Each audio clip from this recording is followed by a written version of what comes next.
ओकारं विद्युत् संयुक्तं नित्यं ध्यायन्तु योगिनः कान्तं मोक्षदं चैव ओंकाराय नमो नमः।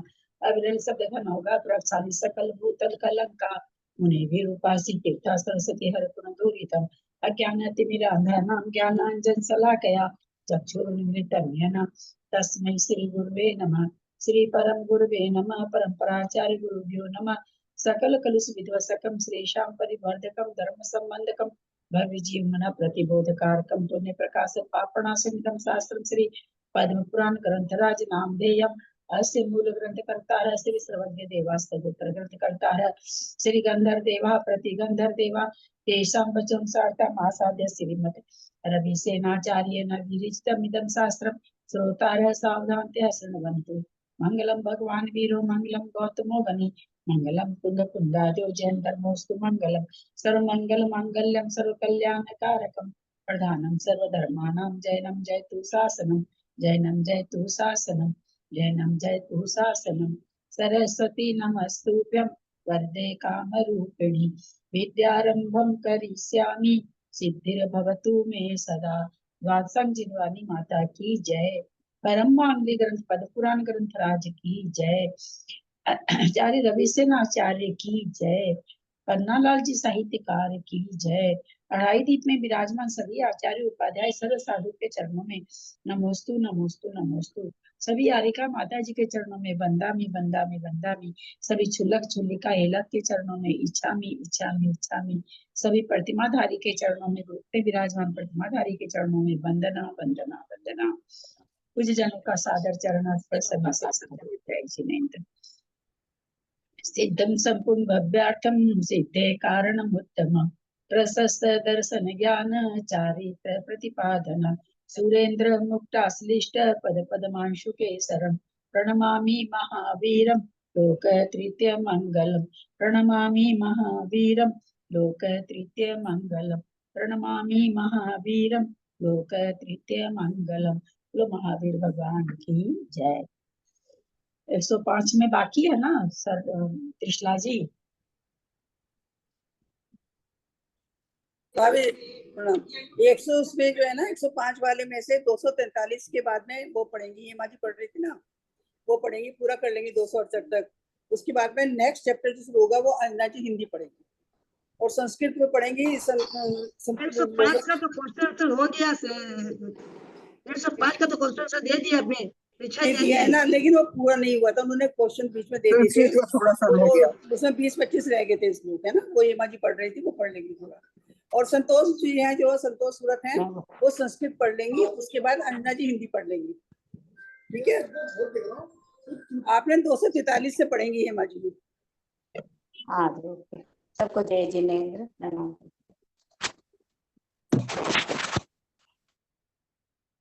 सम्यक दृष्टि मनुष्य 7-8 भावों में मनुष्य और देव पर्याय में परिभ्रमण से उत्पन्न हुए सुख को भोगता हुआ अंत में मुनि दीक्षा धारण कर मुक्त हो जाता है। वीतराग सर्वज्ञ देव के द्वारा दिखाए हुए इस मार्ग को विषय मनुष्य प्राप्त नहीं करना चाहता है। जो आशा से मजबूत बंधे हैं, मोह से अत्यधिक आक्रांत है, कृष्णा रूपी घर में लाकर डाले गए हैं, पाप रूपी जंजीर को धारण कर रहे हैं तथा स्पर्श और रस को पाकर जो दुख को ही सुख मान रहे हैं। इस तरह नाना प्रकार के सहित बेचारे दीन प्राणी निरंतर क्लेश उठाते रहते हैं। ये प्राणी मृत्यु से डरता है पर उससे छुटकारा नहीं होता। इसी प्रकार निरंतर आवाज नहीं आ रही है, रुक रुक के आ रही है, आवाज रुक रुक के आ रही है। आवाज तो ठीक आ रही है, मुझे तो आवाज ठीक आ रही है, बिल्कुल क्लियर सही। पता नहीं मेरा ये फिर मोबाइल में खराबी होगी। ये श्लोक में आ रही है, मेरे को भी रुक रुक के आ रही है। कितना नंबर में है, कितना नंबर चल रहा है? पेज नंबर तो 296 है ना? श्लोक संख्या 296 पढ़ रही हूँ। नाना प्रकार के शरण रहित बेचारे दीन प्राणी निरंतर क्लेश उठाते रहते हैं। ये प्राणी मृत्यु से डरता पर उससे छुटकारा नहीं हो पाता। इसी पर निरंतर सुख चाहता है पर उसकी प्राप्ति नहीं हो पाती। इस प्रकार निष्फल भय और काम से वश हुआ यह प्राणी निरुपाय को मात्र संताप को प्राप्त होता रहता है।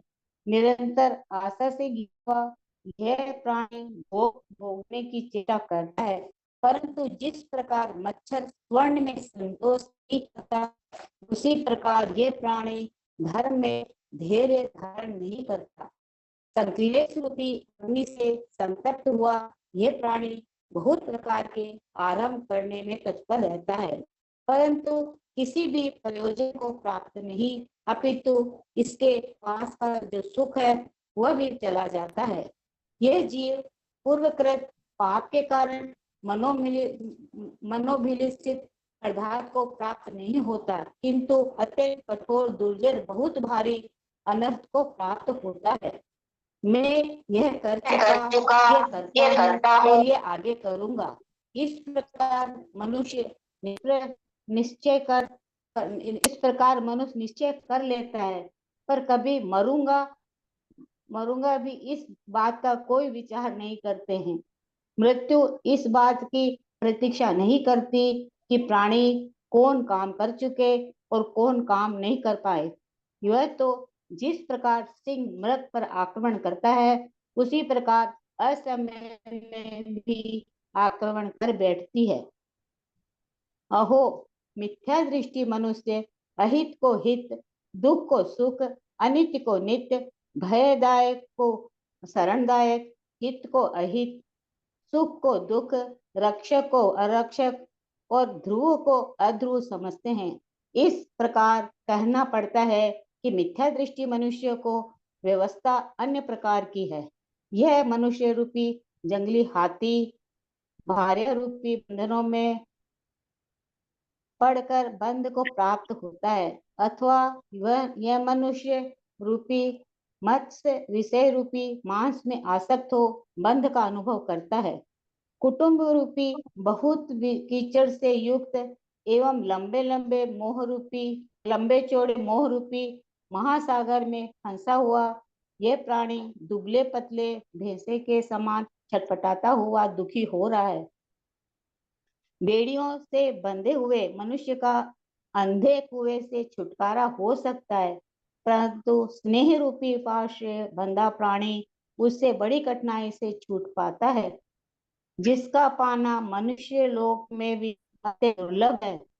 ऐसी जिनेन्द्र प्रतिपादित बोधि को प्राप्त करने के लिए अभव्य प्राणी योग्य नहीं है। इसी प्रकार जिनेन्द्र प्रति स्वतंत्र मार्ग को भी प्राप्त करने के लिए अव्यक्त समर्थ नहीं है। तीव्र कर्म मल कलंक से युक्त रहने वाले अभव्य जीव निरंतर संसार रूपी चक्र पर आरूढ़ हो क्लेश उठाते हुए घूमते रहते हैं। तदंतर हाथ और मस्तक से लगाकर राम ने कहा कि हे भगवान, क्या मैं भव्य हूँ और किस उपाय से मुक्त होऊंगा? मैं अंतरपुर से सही इस पृथ्वी को छोड़ने के लिए समर्थ हूँ, पर एक लक्ष्मण का उपकार छोड़ने के लिए समर्थ नहीं हूँ। मैं बिना किसी आधार के स्नेह रूपी सागर की तरंगों में तैर रहा हूँ।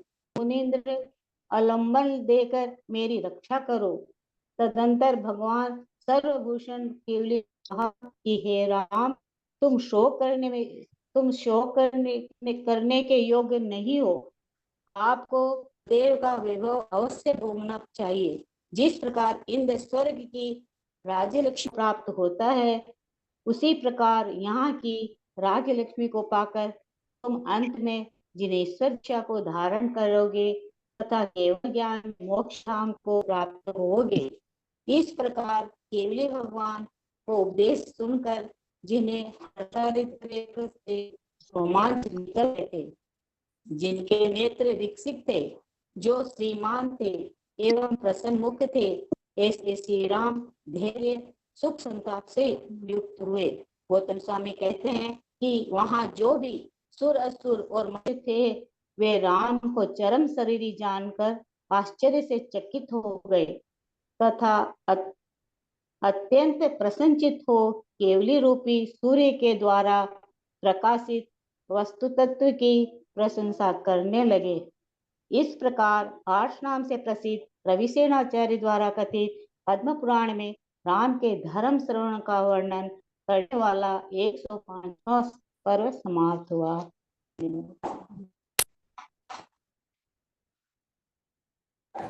अब जो है ना संतोष सूरत संस्कृत पढ़ लेंगे, इसी 105 की। हाँ 105 की 125 से ले लेना। कितने नंबर? 125 से आप ले पढ़ेंगी, सॉरी 225 से 225 से पढ़ेंगे। हाँ 225 से ना।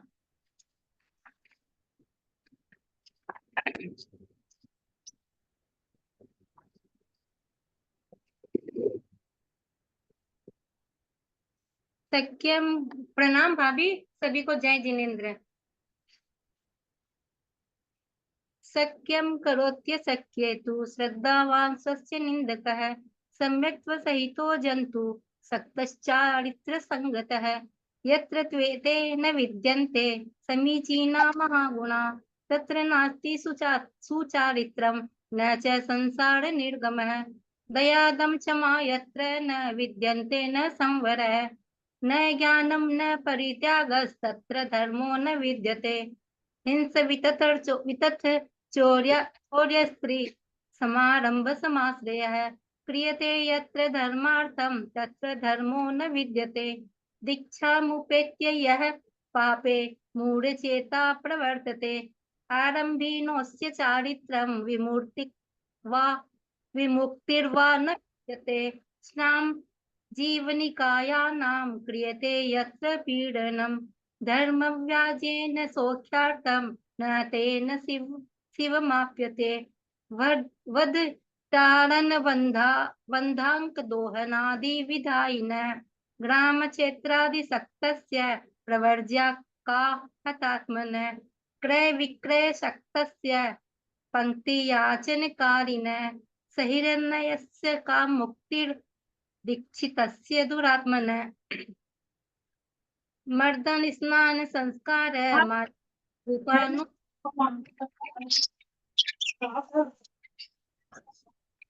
सेवन्ते विदग्धा ये दीक्षितास्ते न मोक्षकः हिसां दोष विनिर्मुक्तां वदन्तः स्वमनीषया शास्त्रं वेदं च वृत्तं च दुष्यन्ति समूढका एकरात्रं संग्रामे नगरे पंचरात्रकं नित्यमूर्धव भुजस्तिष्ठन् मासे मासे च पारयन् मृगः सममरण्यान्यां शयानो नपि भृगो पातं मौनवाणिः परिग्रह मिथ्या दर्शन दुष्टात्मा पुलिंगो बीजवर्जितः परभ्यामगम्य देशं वा नैवाप्नोति शिवालयम्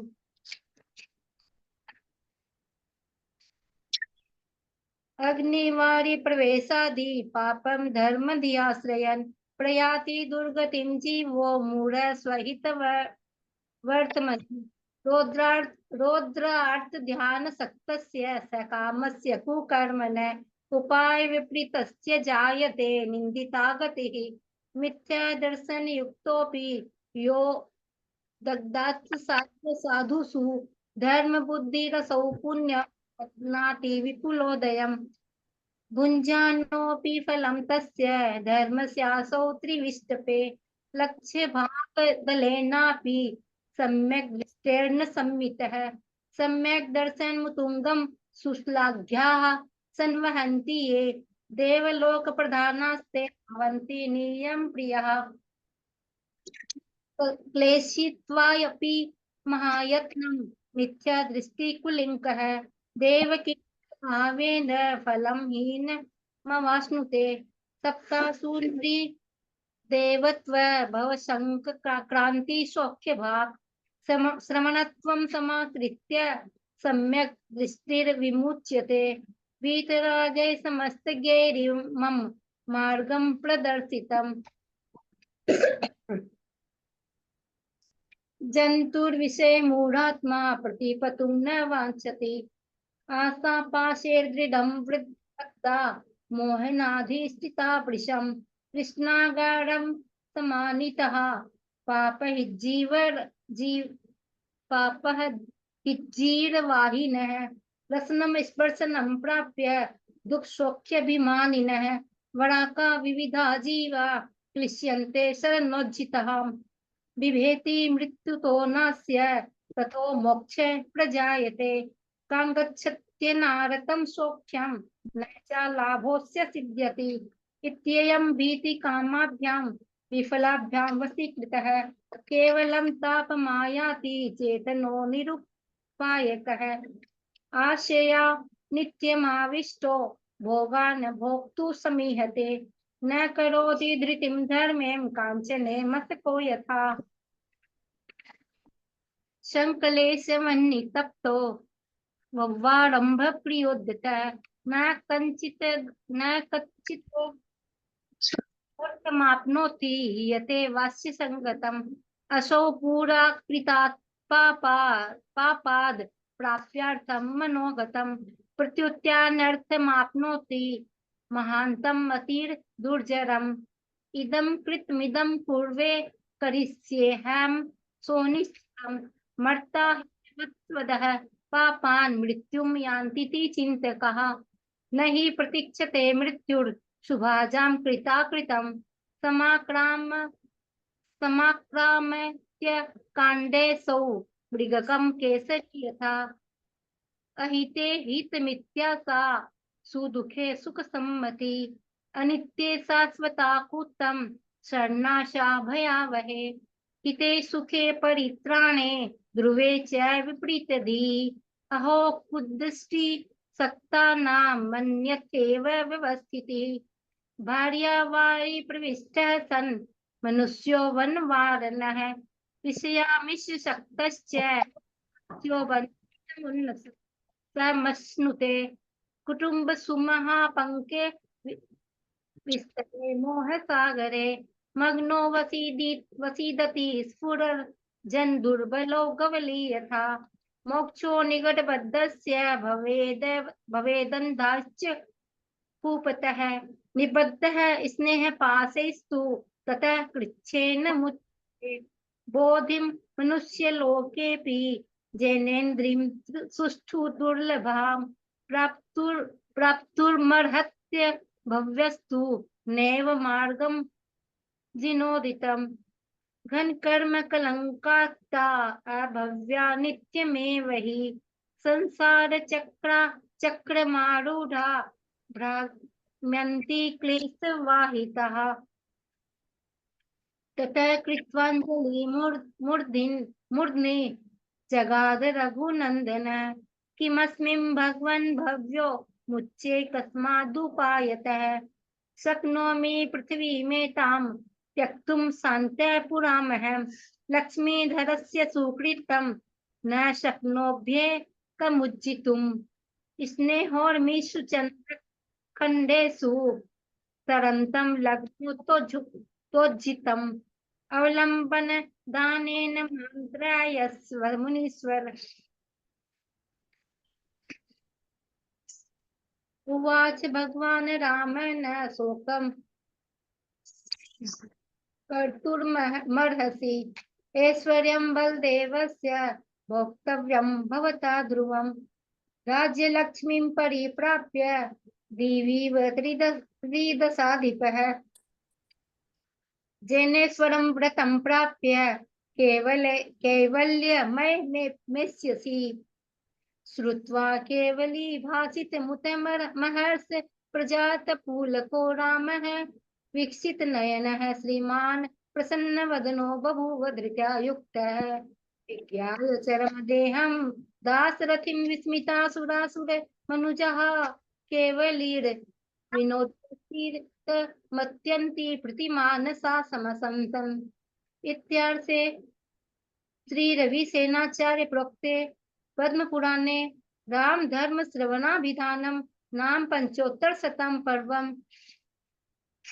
प्रणाम भाभी, सभी को जय जिनेन्द्र। ये हो गया सर्ग। अपना ये 106 वाला पद शुरू कर लेंगी और अंजना जी यहाँ आई हुई है, मैंने देखा, अंजना जी पढ़ लेंगी। अंजना जी आप पढ़ेंगी, 106 वाला पर्व है वो शुरू कर लीजिए हिंदी में। हाँ आप अंजना जी, आपके लिए कह रहे हैं 106 वाला पर्व आप पढ़ लीजिए हिंदी, 100 से पढ़ लीजिए। हो सकता मालूम नहीं, हमको पता नहीं, बाहर गया होगा तो। आप सुन रही हैं किसको? मेरे को बोलेंगे क्या? हाँ मैं आपको ही तो बोल रही हूँ, अंजना जी को बोल रही हूँ। क्या पता। हाँ 106 वाला पर्व आप जय पढ़िए। जय जिनेन्द्र सबको। 1 से पढ़िए, 50 तक पढ़ना है। हाँ, अथांत्र जो विद्याधरों में प्रधान था, राम की भक्ति ही जिसका आभूषण थी, और जो हस्तयुगल रूपी महाकमलों से सुशोभित मस्तक को धारण कर रहा था, ऐसे बुद्धिमान विभीषण ने निर्भय तेज रूपी आभूषण से रहित एवं निर्ग्रंथ मुनियों में प्रधान धन सकल भूषण केवली को नमस्कार कर पूछा कि हे भगवान, इन राम ने भवांतर में ऐसा कौन सा पुण्य किया था जिसके फलस्वरूप ये इस प्रकार महात्मा को प्राप्त हुए हैं। जब ये दंडक वन में रह गए थे तब इसकी पवित्रता पत्नी सीता को किस संस्कार को दोष से रावण को हरा था। रावण धर्म अर्थ काम और मोक्ष विषय समस्त शास्त्रों का अच्छा जानकर था, अकर्त के विवेचन को जानता था और धर्म अधर्म विषय में पंडित था। इस प्रकार यद्यपि वह प्रधान गुणों से संपन्न था, यद्यपि मोह के वशीभूत हो वह किस कारण पर स्त्री के लोभ रूपी अग्नि में पतंग पने को प्राप्त हुआ था। भाई के पक्ष में अत्यंत आसक्त लक्ष्मण ने वनचारी होकर संग्राम में उसे कैसा मार दिया। रावण वैसा बलवान विद्याधरों का राजा और अनेक अद्भुत कार्यों का कर्ता होकर भी इस प्रकार मरण को कैसे प्राप्त हो गया। तदनंतर केवली भगवान की वाणी ने कहा कि इस संसार में राम लक्ष्मण का रावण के साथ अनेक जन्म से तत्कट वैर चल आया, जो इस प्रकार है। इस जम्बू द्वीप के भरत क्षेत्र में एक क्षेत्र नाम का नगर था। उसमें नयदत्त नाम का एक वणिक रहता था, जो कि साधारण धन का स्वामी था। उसकी सुनंदा नाम की स्त्री से एक धनदत्त नाम का पुत्र था, जो कि राम का जीव था। दूसरा वसुदत्त नाम का पुत्र था, जो कि लक्ष्मण का जीव था। एक यज्ञ बलि नाम का ब्राह्मण वसुदेव का मित्र था, जो तुम विभीषण का जीव था। उसी नगर में एक सागरदत्त नाम का दूसरा वणिक रहता था। उसकी स्त्री का नाम रत्नप्रभा था और दोनों के एक गुणवंती नाम की पुत्री थी, जो कि सीता की जीव थी। वह गुणवंती रूप यौवन लावण्य कांति और उत्तम विभ्रम से युक्त थी। सुंदर चित्त को धारण करने वाली उस गुणवती का एक गुणवान नाम का छोटा भाई था, जो कि भामंडल का जीव था। जब गुणवंती युवावस्था को प्राप्त हुई, तब पिता का अभिप्राय जानकर कुल की इच्छा करने वाली बुद्धिमान गुणवान ने प्रसन्न होकर उसे नयदत्त के पुत्र धनदत्त के लिए देना निश्चय कर दिया। उसी नगरी में एक श्रीकांत नाम का दूसरा वाणिक पुत्र था, जो अत्यंत धनाढ्य था तथा गुणवंती के रूप से अहत चित्त होने के कारण निरंतर उनकी इच्छा करता था। यह श्रीकांत रावण का जीव था। गुणवंती की माता क्षुद्र हृदय वाली थी, इसीलिए वह धन की अल्पता के कारण धनदत्त के ऊपर अज्ञान का भाव रख श्रीकांत को गुणवंती देने के लिए उद्यत हो गई। तदनंतर धनदत्त का छोटा भाई वसुदत्त यह चेष्टा जान अज्ञवली के उपदेश से श्रीकांत को मारने के लिए उद्यत हुआ। एक दिन वह रात्रि के सघन अंधकार में तलवार उठा चुपके चुपके पद रखता हुआ नील वस्त्र से अवगुणित हो श्रीकांता के घर गया। सो वह घर के उद्यान में प्रमाद सहित बैठा था, जिससे वसुदत्त ने जाकर उस पर प्रहार किया। बदले में श्रीकांता ने भी उस पर तलवार का प्रहार किया। इस तरह परस्पर घात से दोनों मरे और मरकर विंध्याचल की महाअटवी मृग हुए। दूजे मनुष्यों ने धनदत्त के लिए कुमारी का लेना मना कर दिया, सो ठीक ही है, क्योंकि दुर्जन किसी कारण के बिना ही क्रोध करते हैं। फिर उपदेश मिलने पर तो कहना ही क्या है। भाई के कुमरण और कुमारी के नहीं मिलने से धनदत्त बहुत दुखी हुआ, जिससे वह घर में निकलकर आकुल होता हुआ अनेक देशों में भ्रमण करता रहा। इधर जिसे दूसरा वह इष्ट नहीं था, ऐसी गुणवंती धनदत्त की प्राप्ति नहीं होने से बहुत दुखी हुई। वह अपने घर में अन्न देने के कार्य से नियुक्त की गई, अर्थात घर में सबके लिए भोजन परोसने का काम उसे सौंपा गया। वह अपने मिथ्या दृष्टि स्वभाव के कारण निर्गंत मुनि को देखकर उसने सदा द्वेष करती थी, उसके प्रति ईर्ष्या रखती थी, उसे गाली देती थी तथा उनका तिरस्कार करती थी। कर्म बंध के अनुरूप उसकी आत्मा सदा मिथ्या दर्शन में आसक्त रहती थी। ऐसी वह अति दुष्टा जिन शासन का बिल्कुल भी श्रद्धा नहीं करती थी। तदनंतर आयु समाप्त होने पर आर्त ध्यान से मरकर वह उसी अटवी में मरगी हुई, जिसमें कि वे श्रीकांत और वसुदेव के जीव मर हुए थे। पूर्व संस्कार के दोष से उसी मृगी के लिए दोनों फिर लड़े और परस्पर एक दूसरों को मारकर सुकर अवस्था को प्राप्त हुए। तदनंतर वे दोनों हाथी, भैंसा, बैल, बानर, चीता, भेड़िया और कृष्ण मृग हुए तथा सभी पर्याय में एक दूसरे को मारकर मरे। पाप कार्य में तत्पर रहने वाले वे दोनों जल में, स्थल में जहाँ भी उत्पन्न होते थे, वहीं बैर का अनुसरण करने में तत्पर रहते थे और उसी प्रकार परस्पर एक दूसरे को मारकर मरते थे। तथांतर मार्ग के खेद से थका अत्यंत दुखी धनदत्त एक दिन सूर्यास्त को हो जाने पर मुनियों के आश्रम में पहुंचा। वह प्यासा था, इसलिए उसने मुनियों से कहा कि मैं बहुत दुखी हो रहा हूँ, अतः मुझे पानी दीजिए। आप लोग पुण्य करना अच्छा समझते हैं। उनमें से एक मुनि ने सांत्वना देते हुए मधुर शब्द में कहे कि रात्रि में अमृत पीना भी उचित नहीं है, कि फिर पानी की तो बात ही क्या है। ये वैसे जब नेत्र अपना व्यापार छोड़ देते हैं, तो जो पाप की प्रवृत्ति होने से अत्यंत दारुण है, जो नहीं दिखाने वाले सूक्ष्म जंतुओं से रहित है, तथा जब सूर्य का अभाव हो जाता है, ऐसे समझ भोजन मत कर। हे भद्र, तुझे दुखी होने पर भी असमय में नहीं खाना चाहिए।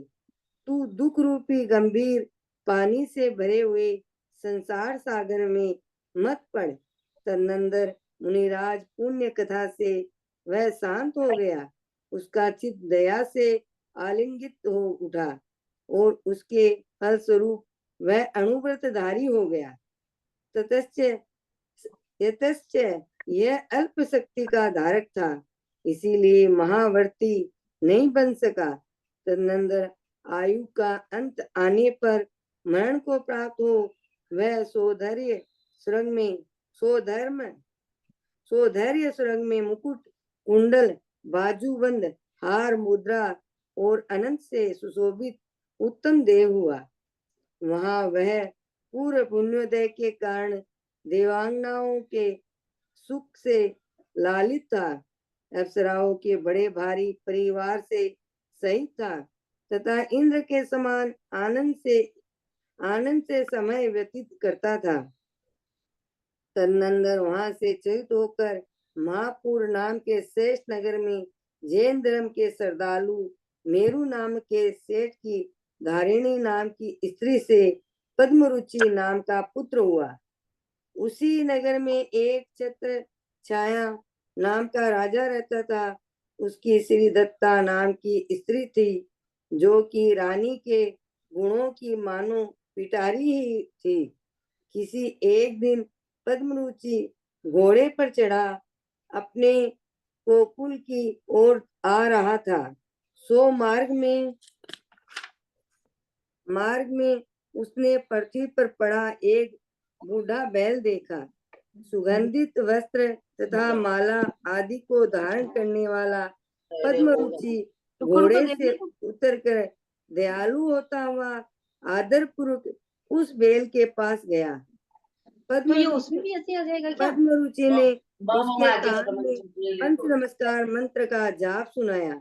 तो जब पद्मरुचि उसके कान में पंच नमस्कार मंत्र का जप दे रहा था, तभी उस मंत्र की सुनती हुई बैल की आत्मा उस शरीर से बाहर निकल गई, अर्थात नमस्कार कर मंत्र सुनते सुनते उसके प्राण निकल गए। मंत्र के प्रभाव से जिसके कर्मों का जाल कुछ कम हो गया था, ऐसा वह पद्मरुचि उसी नगर के राजा छत्रछाय की श्री दत्ता नाम की रानी के पुत्र हुआ। ततश्च छत्रछाया के पुत्र नहीं था, इसीलिए वह उसके उत्पन्न होने पर वह संतुष्ट हुआ।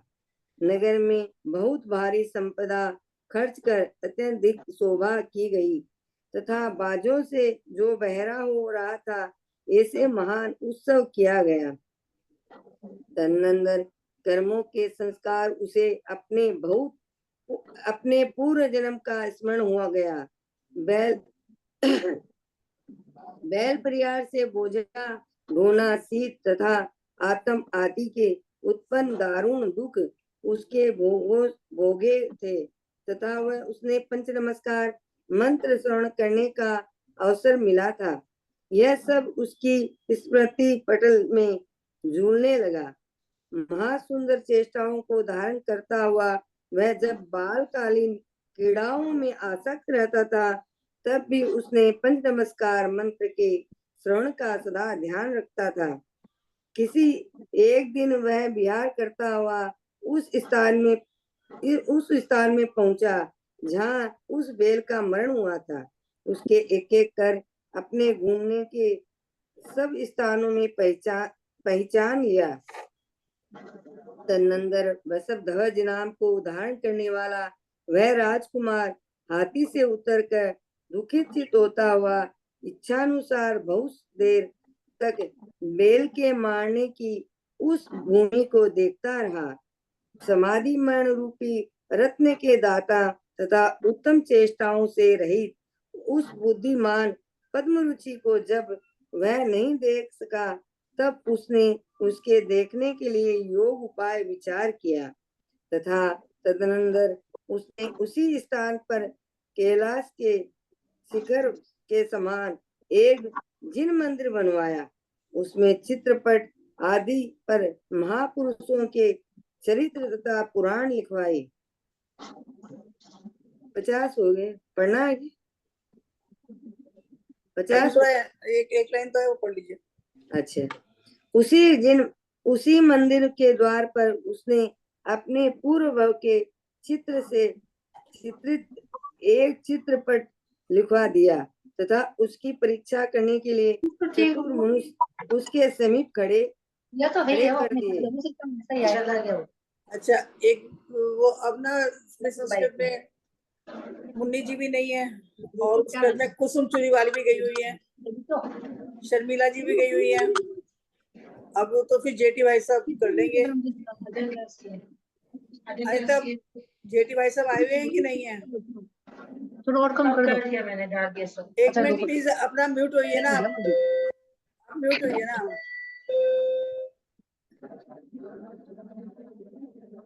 पढ़ने के लिए अब तो वैसे नंबर मुन्नी भी नहीं है, अनिता बाकलीवाल का नंबर कल आएगा, कुसुम चूड़ीवाल भी नहीं है, वो गई हुई है, शर्मिला जी भी नहीं है, वो भी गई हुई है।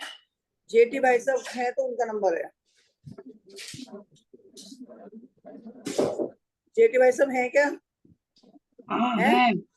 तो फिर पढ़ने की तो इतने लोगों का नंबर कट गया, बस अनिता बाकलीवाल का कल आएगा, क्योंकि ये इतने लोग नहीं है। जेठी भाई साहब आप पढ़ लीजिए संस्कृत।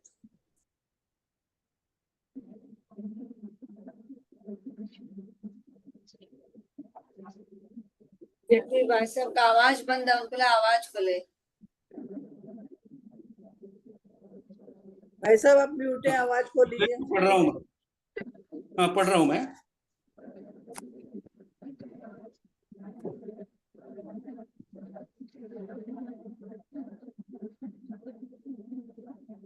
प्रणाम दीदी, सभी को जय जिनेन्द्र।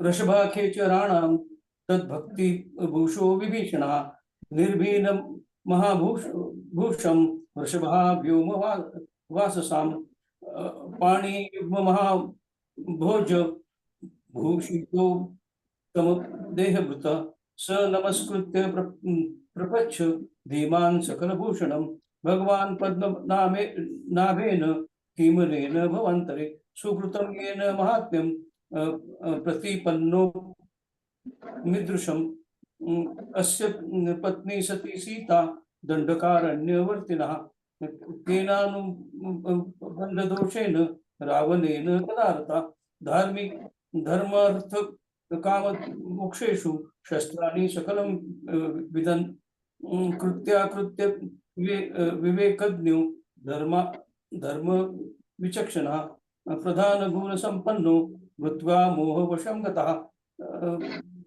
पतंगत्वमितः कस्मात् परस्त्रीलोभ पावके भातृ पक्षक्तिशक्तेन भूत्वा बल विचारिणा लक्ष्मीधरेण संग्रामे स कथं विमूर्छिता स तादृग्बलवान् श्रीद्विधाधर महेश्वरा कृतानेका द्रुतः प्राप्त कर्थं मरणमृदृशम् अथ केवलिनो वाणी जगात् बहुजन्मनं संसारे परमं वैरमेतेन नासी सहनायो इह जम्बूमतिद्वीपे भरते क्षेत्र नामनि नगरे नय दत्ताख्यो वनिजो भूस् समस्या सुनंदा मेहिनी तस्य धनदत्त श्रीरजा द्वितयो वसुदत्तस्त सद्म्य बलिद्विजः वाणीव सागर दत्ता स्त्रैनैव नगरे परा पत्नी रत्न प्रभातस्य गुणवरत्युदितात्मजः रूप यौवन लावण्य कांति सद्विभ्रमात्मिकः अनुजो गुणवान्नात्मा तस्या असित सुचेतसः पित्राकृतं परिज्ञाय प्रीतेन कुलकांक्षिणा दत्ता प्रौढकुमारी सा धनदत्ताय सूरिना श्रीकांत इति विख्यातो वणिक् पुत्रो पुरोधनि सतां सन्ततमाक्रचन्द्र पस्तनीत मानसः विस्तस्य स्यात् यावद्यां धनदत्ते विधाय च श्रीकान्ता योध्यत्तः दातुं मातां न तु क्षुद्रमानसः विचेष्टितमिदं ज्ञात्वा वसुदत्त प्रियाग्रजः यज्ञवल्ल्युपदेशेन श्रीकान्तं हन्तुं मुद्यतः मण्डलाग्रं समुद्यम्य रात्रि तामसी गहरे निशब्द पदविन्यासो नीलवस्त्रा बहुष्ठितः श्रीकान्तं भवनोद्याने प्रमादनं स्थितं गत्वा प्राहर देशोऽपि श्रीकान्ते नासिनः एवं मन्योन्यघातेन मृत्युं तौ समुपागतौ विन्ध्यापादमहारण्ये समुद्भूतो कुरङ्गनो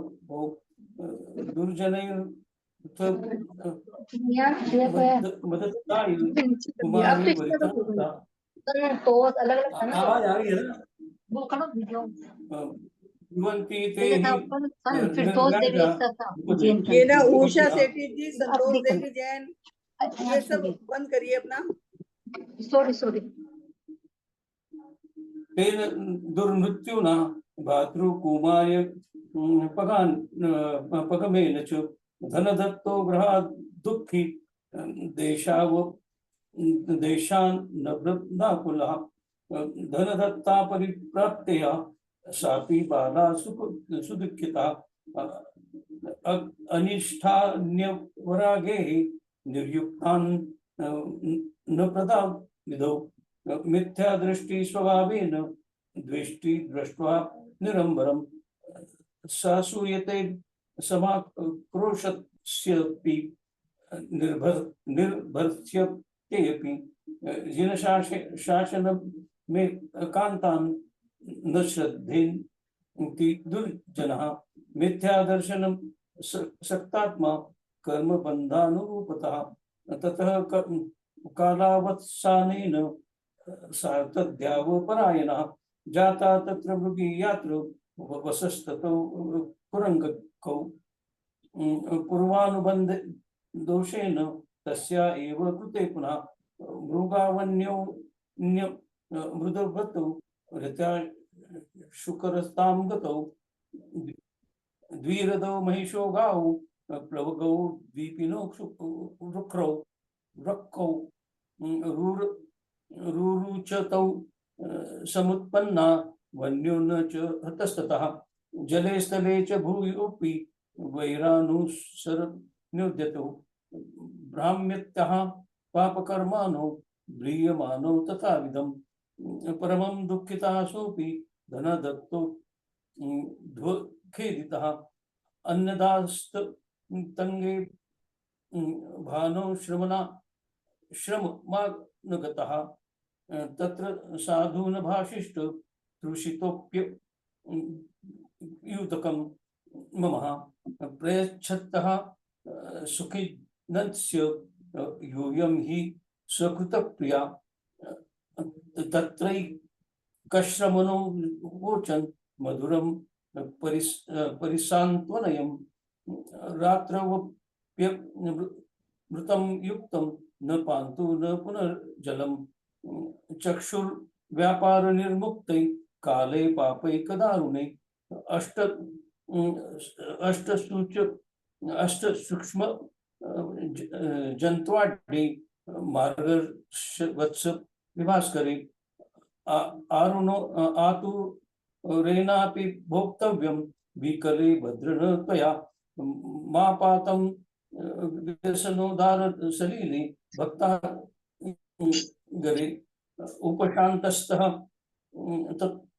पुण्य कथा भी स्वल्प शक्तिकः अनुव्रतधरो जानो दयाली लिंगित मानसः कालधर्म च संप्राप्य स्वधर्मे ससुरोद्भवात् मौलिकुण्डल केयूर हार मुद्रांगैर्दोज्ज्वला पूर्व पुण्योदया तत्र सूरस्त्री सुखललितः महा महापस्सर परिवारो मोदतो वज्रपाणिवत् ततश्च्युतः समुत्पन्न पूरश्रेष्ठ महापुरी धारिण्या श्रेष्ठितो मेरोर्जनात् पद्मरुचि सुतः तत्रैव च पुरे नाम्ना छत्रच्छायो नरेचरः महिषी गुणमञ्जूषा श्रीदत्ता तस्य भामिनी आगच्छ न दत्ता गोष्ठं गत्या तुरंग पृष्ठतः अपश्यत भुविं पर्यस्तं भैरवो जीर्णकं वृषम्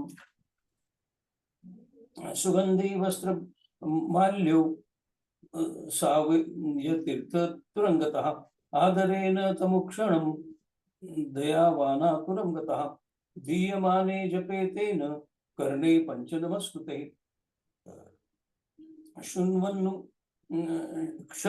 शरीरो स शरीरान्नि रिक्तस्ततः श्रीदत्तायां च सज्ञन्ने तनु दुःखर्म जातकमः छत्रच्छायो भवत्तोपि दुर्लभे पुत्रजन्मनि उदारा नगरे शोभा जनिता द्रव्य संपदा समुत्साहो महान् जातो वादित्र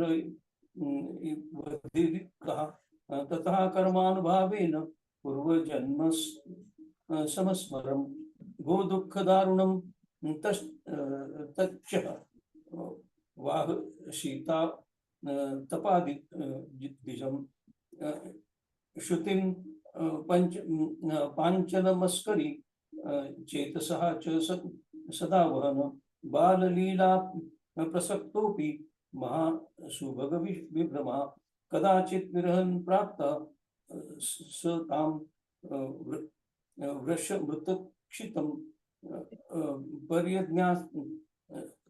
पर्यज्ञासीतः प्रदेशास्त्र साश्च पूर्वमाचरितान् द्वयं वृषभध्वजं मासो कुमारो वृषभूमिकाम् अतिवीर्य गजात् स्वैर मपश्यद दुःखितस्य बुद्धं रत्नस्य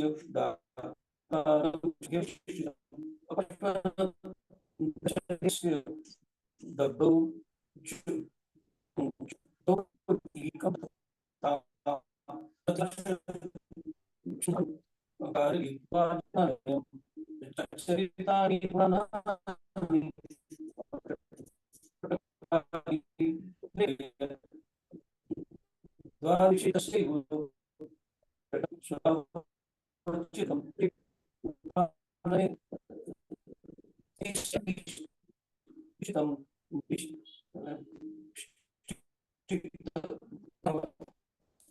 सब हो गया। आपकी आवाज भी कटने लगी थी बाद में।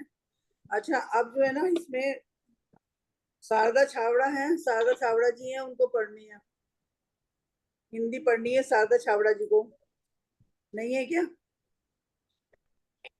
शारदा छावड़ा जी? नहीं, पाटली का भी लिखा हुआ है।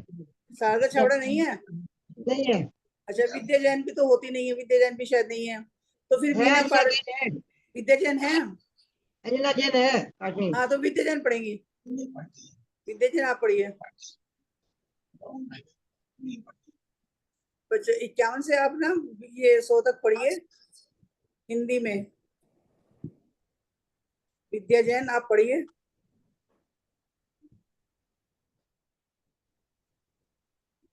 पढ़ रही है ना?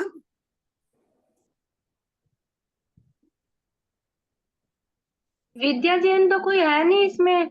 अभी कोई बोल रही थी कि है, अभी किसी ने बोला था, मैंने विद्या जैन कोई नहीं है। विद्या जैन तो नाम ही नहीं है विद्या जैन। फिर बीना पारस बिहार पढ़ेंगे। हाँ, बीना पारस बिहार जी पढ़ेंगे। जय जैन सबको। तदंतर वंदना की इच्छा करता हुआ पद्म रुचि एक दिन उस मंदिर में आया और हर्षित चित्त होता हुआ उस चित्र को देखने लगा।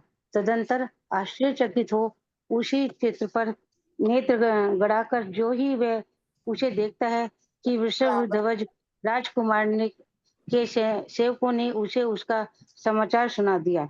तदंतर विशाल संपदा से सहित राजपुत्र इष्ट के समागम की इच्छा करता हुआ उत्तम हाथी पर सवार हो वहां आया। हाथी से उतरकर उसने जिन मंदिर में प्रवेश किया और वहां बड़ी तल्लीनता के साथ उस चित्रपट को देखते हुए धारणी सुत पदम रुचि को देखा, जिसके नेत्र मुख तथा हाथों के संचार से अत्यधिक आश्चर्य सूचित हो रहा था। ऐसे उस पदम रुचि को पहचान कर वृषभ ध्वज ने उसके चरणों में नमस्कार किया। पदम रुचि ने उसके लिए बैल के दुखपूर्ण मरण का समाचार कहा, जिसे सुनकर उत्फुल्ल लोचनों की धारण करने वाला राजपूत बोला कि वह बैल मैं ही हूँ। जिस प्रकार उत्तम शिष्य गुरु की पूजा कर संतुष्ट होता है, उसी प्रकार वृषभध्वज राजकुमार भी शीघ्रता से पदम रुचि की पूजा कर संतुष्ट हुआ। पूजा के बाद राजपुत्र ने पदम रुचि से कहा कि मृत्यु के संकट से परिपूर्ण उस काल में आप मेरे प्रिय बंधु के समान समाधि प्राप्त कराने के लिए आए थे। उस समय तुमने दयालु होकर जो समाधि रूपी अमृत का संबल मेरे लिए दिया था, देखो उसी से तृप्त होकर मैं इस भव को प्राप्त हुआ हूँ।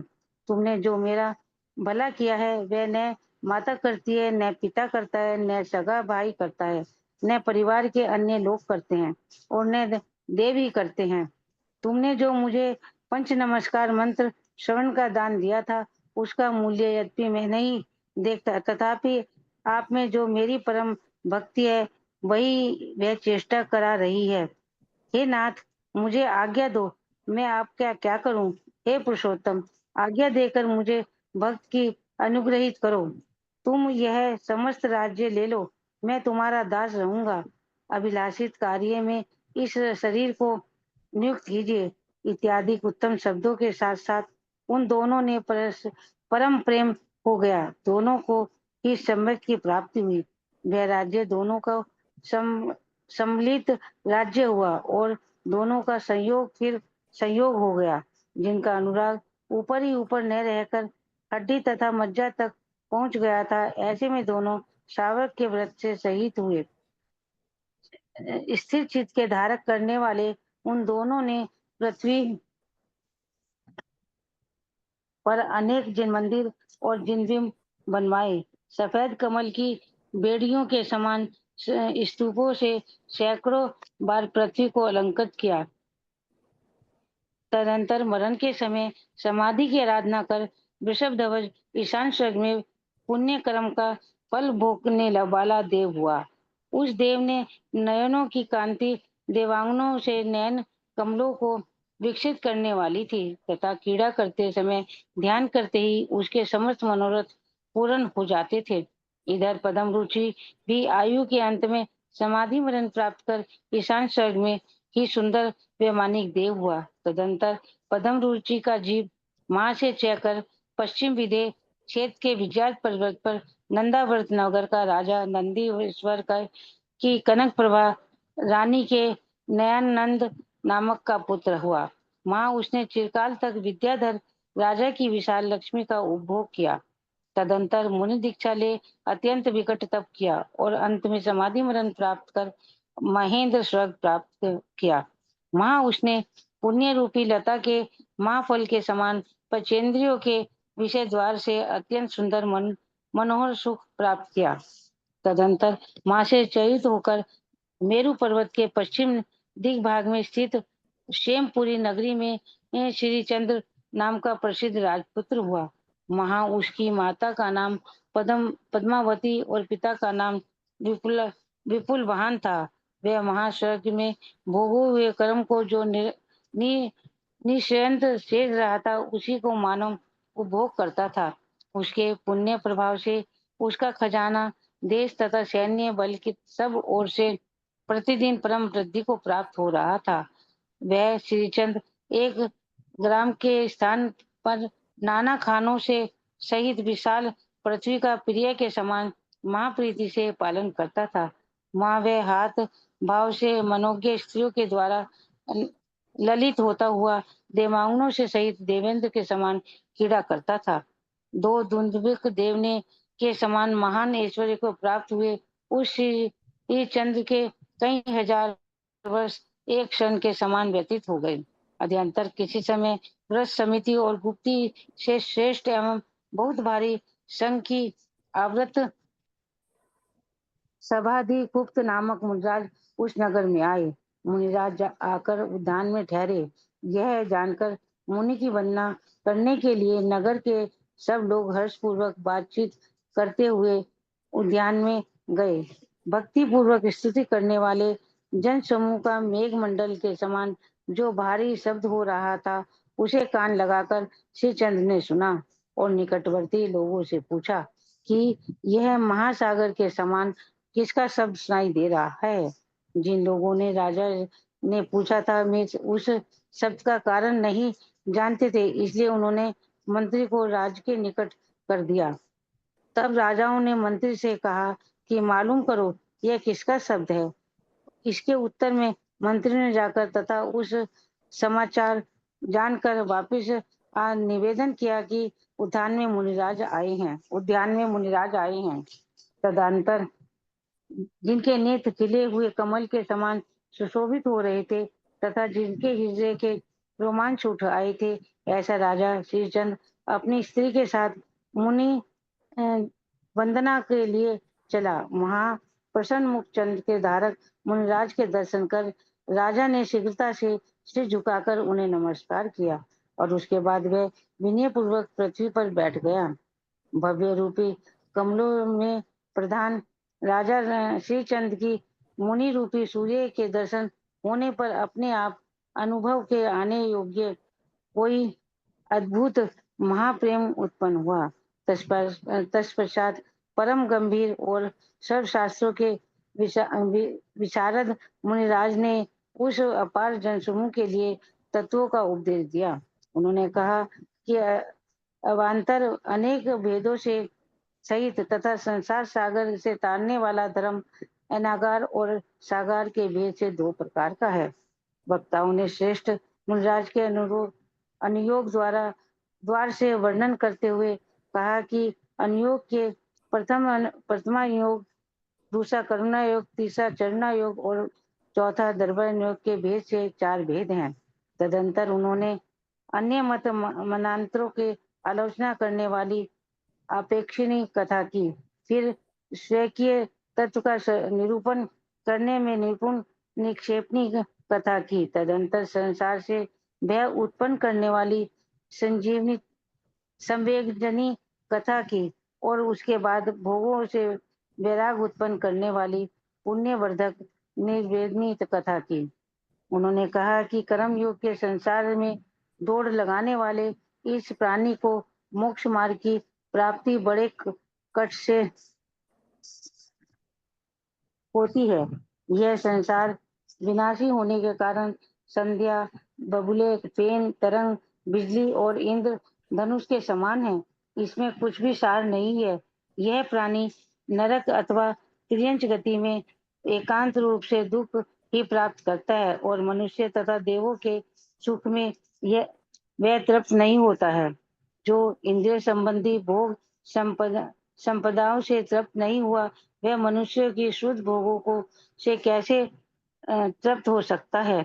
जिस प्रकार निर्धन मनुष्य किसी तरह दुर्लभ खजाना पाकर यदि प्रमाद करता है तो उसका वह खजाना व्यर्थ चला जाता है, इस प्रकार यह प्राणी किसी तरह दुर्लभ मनुष्य पर्याय पाकर विशेष स्वाद के लोभ में पड़ यदि प्रमाद करता है तो उसकी मनुष्य यथार्थ व्यर्थ चली जाती है।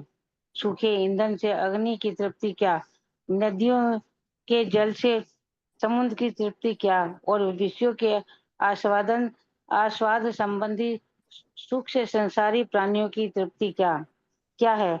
जल में डूबते हुए हीन मनुष्य के समान विष रूपी आमिष से मोहित हुआ चतुर मनुष्य भी मोहाधीन कृत चित होकर मंदता को प्राप्त हो जाता है। हो गया ना? जय जन सो हो गए। आपको, हाँ आपको हुजूर हो गया। जय जन। हाँ, जिन वाणी स्तुति करें। मैं करती हूँ ये जिनवाणी लोरी है एक। रात को नहीं आई मेरे को, करूँ?